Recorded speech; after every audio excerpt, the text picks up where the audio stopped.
Bonjour et bienvenue sur l'éveil motivé. Aujourd'hui, nous allons plonger dans un sujet crucial qui nous touche tous, particulièrement avec l'âge, le sommeil. Saviez-vous que près de 50% des personnes âgées souffrent de troubles du sommeil?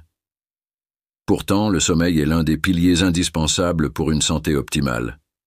Dans cette vidéo, nous explorerons ensemble des remèdes naturels puissants et des conseils pratiques, basés sur des recherches, pour vous aider à retrouver des nuits paisibles. Si vous enchaînez les nuits agitées ou sans repos, restez bien avec nous. Vous découvrirez que vous n'avez pas besoin de médicaments pour accéder à ce sommeil réparateur dont votre corps a tant besoin. Commençons dès maintenant votre chemin vers un sommeil de qualité. En guise de remerciement pour votre fidélité, nous offrons 100 exemplaires gratuits de mon livre à succès à nos abonnés. Alors, pensez à vous abonner, à liker cette vidéo, et à partager dans les commentaires pourquoi vous souhaitez recevoir cet ouvrage précieux. Avec les précieux conseils de Barbara O'Neill, préparez-vous à transformer vos nuits pour vous réveiller chaque matin reposé, plein d'énergie et prêt à conquérir vos journées. Au cœur de votre cerveau, il existe une petite glande appelée la glande pinéale, de la taille d'une noix de macadamia. Cette glande libère 4 hormones chaque nuit, mais uniquement à des heures précises. En hiver, ces heures se situent entre 20 et 1 heure et 2 heures du matin. En été, avec l'heure d'été, elles passent de 22 heures à 3 heures du matin. Parmi ces hormones, nous retrouvons la mélatonine, souvent appelée l'hormone de la réparation et du rajeunissement. Elle est essentielle pour restaurer le cerveau et le corps. La sérotonine, l'hormone de la bonne humeur. Dormir tôt aide à en produire davantage. L'arginine vasotocine, notre antidouleur naturelle, libérée pendant le sommeil. Cependant, son utilisation produit des déchets. Si ces déchets ne sont pas éliminés, la libération de cette hormone peut être perturbée la nuit suivante. Une autre hormone clé pour le sommeil profond est la récupération. Comment éliminer les déchets générés par l'arginine vasotocine? L'exercice. Lorsque vous bougez et transpirez pendant la journée, vous aidez votre corps à se débarrasser de ces résidus. L'exercice est essentiel pour améliorer la qualité du sommeil. Il régule la température corporelle, favorisant l'endormissement. Il réduit le stress en diminuant les niveaux de cortisol, une hormone qui bloque la mélatonine. Il soutient l'élimination des déchets corporels, facilitant ainsi le bon fonctionnement des antidouleurs naturelles. En intégrant une activité physique régulière, vous créez les conditions idéales pour un sommeil profond et réparateur, tout en réduisant le stress. Prenez soin de votre sommeil, car il est au cœur de votre bien-être. Ils peuvent interférer avec la libération de l'arginine vasotocine la nuit suivante, ce qui peut affecter la qualité de votre sommeil. Qu'il s'agisse d'une marche rapide, d'une séance à la salle de sport ou d'un entraînement à domicile, intégrer régulièrement l'exercice dans votre routine peut considérablement améliorer votre capacité à bien dormir. Non seulement cela vous aide à vous endormir plus rapidement et à dormir plus profondément, mais cela améliore également votre humeur et vos niveaux d'énergie tout au long de la journée. Prioriser l'exercice peut mener à un meilleur sommeil en faisant une composante essentielle d'un mode de vie sain. Une autre hormone libérée est l'épithalamine. Cette hormone augmente la capacité d'apprentissage. Dieu a conçu notre cerveau pour apprendre de nouvelles choses jusqu'au jour de notre mort. Beaucoup de cerveaux se détériorent parce que les gens cessent d'apprendre de nouvelles choses. Nous devrions toujours apprendre de nouvelles choses. J'aime l'histoire de cet homme de 90 ans qui a appris à jouer du piano, ou de cet homme de 92 ans qui a obtenu son diplôme en droit. Ces hormones sont libérées chaque nuit, mais d'autres éléments entrent aussi en jeu. Dans le livre « Pourquoi nous dormons » du docteur Matthew Walker, des recherches fascinantes sont citées. Ces recherches, commencées probablement dans les années 1950, ont été effectuées principalement sur des rats.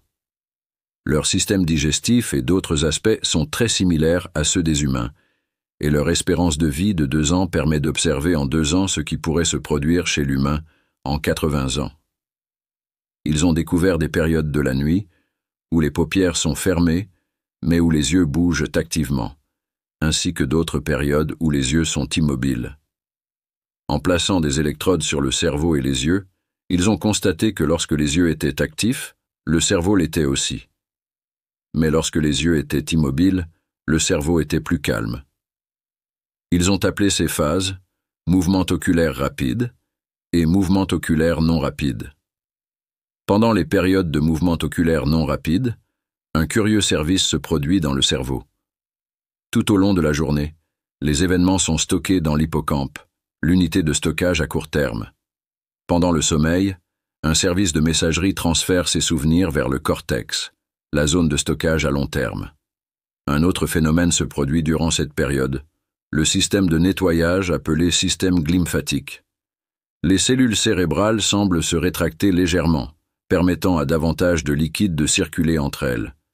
Ce système élimine les déchets issus de l'activité neuronale, du métabolisme du glucose et de l'oxygène, ainsi que les émotions négatives. Ce nettoyage des émotions négatives s'opère après que nous ayons pris la décision de pardonner. Le système glymphatique commence à nettoyer les déchets. Ce sont les deux choses principales qui se produisent pendant la phase de sommeil à mouvements oculaires non rapides.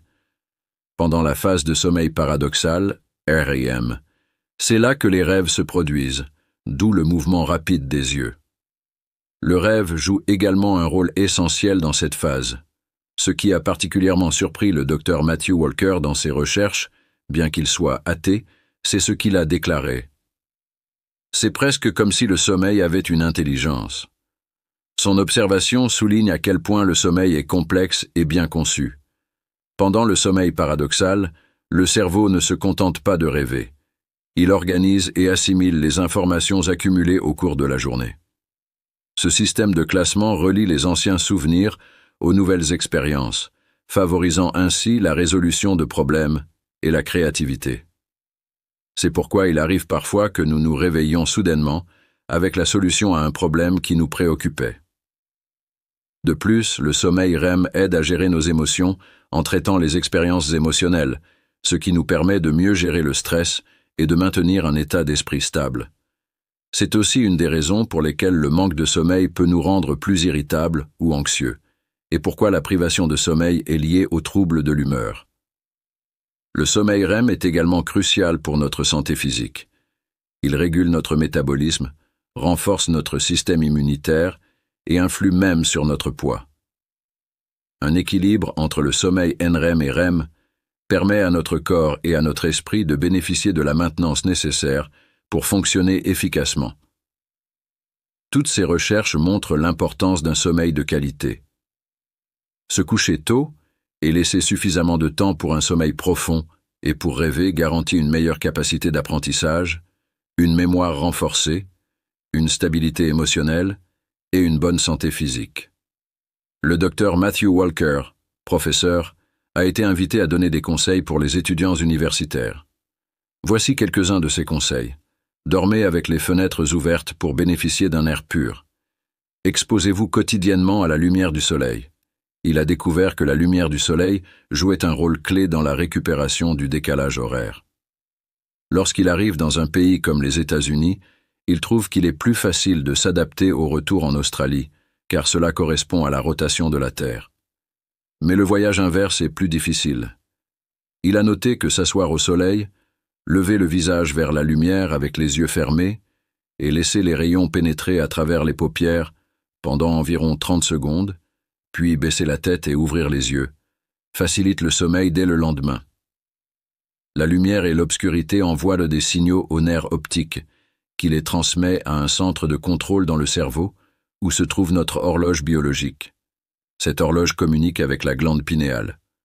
Ainsi, l'exposition au soleil pendant la journée nous aide à mieux dormir la nuit, en réinitialisant ce qu'on appelle le rythme circadien. Ce rythme, réglé par les rayons du soleil, est crucial pour notre bien-être. Le docteur Neil Nedley a découvert qu'environ 80% de ses patients souffrant de dépression avaient un rythme circadien perturbé. Il a également constaté que beaucoup d'entre eux se couchèrent tard, regardèrent des films, jouaient à des jeux vidéo ou utilisaient l'ordinateur jusque tard dans la nuit. Cela entraînait deux problèmes. Il manquait le repos et la régénération que notre corps est censé obtenir chaque nuit, et il manquait aussi la lumière matinale, particulièrement bénéfique dans la première heure de la journée. Le docteur Matthew Walker met en garde contre la caféine et le sucre raffiné, souvent consommés par les étudiants tard le soir. Ces stimulants perturbent le sommeil, réduisant leur capacité à retenir les informations. Étudier après une bonne nuit de sommeil est 2 fois plus efficace. Les clés d'un apprentissage optimal: soleil du matin, la lumière naturelle règle notre horloge biologique, supprime la mélatonine, libère de l'énergie et améliore le sommeil. Ceux qui s'exposent au soleil tôt s'endorment plus vite, dorment mieux et ont une meilleure concentration. Air frais. Dormir avec une bonne aération améliore la qualité de l'air, réduit la fatigue et booste les fonctions cognitives. Éviter les stimulants. La caféine et le sucre, consommés tard, perturbent le sommeil profond, essentiel pour consolider les souvenirs et traiter les informations apprises. Dormir 8 heures. Le sommeil restaure le cerveau, renforce la mémoire et favorise la gestion du stress. Enfin, la mélatonine peut aider, mais son usage à long terme mérite précaution. Adopter ces habitudes pour un esprit clair et une santé optimale.